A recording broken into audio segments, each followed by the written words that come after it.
জয় মা জয় মা। মিনু, হ্যাঁ মিনু, জয় বাবা জয় বাবা, জয় ব্রহ্মা মহেশ্বর, জয় ভগবান দেবতা। আমায় ডাকছো? দেবতা। তুমি কি গো, সকালে উঠে একটু ঠাকুর দেবতার নাম করছি, তুমি আমার ঝাঁটা দেখালে?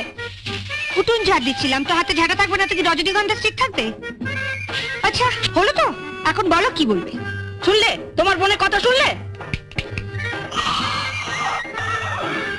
কি গো শুনছো? আমার কথা শুনতে পেলে তবে তো শুনবে। শুনতে পেলে মানে? মানে 10 বছর আগে যখন তুমি এ বাড়ির বউ হয়ে আসনি, তখন দাদা আমাদের সবার কথা স্পষ্ট ভাবে শুনতে পেত। তারপরে এই 10 বছর ধরে তুমি দাদার কানে এইসব মন্ত্র ঢেলেছো যে তোমার সব মন্ত্রগুলো জমাট বেঁধে গিয়ে দাদার কান দুটো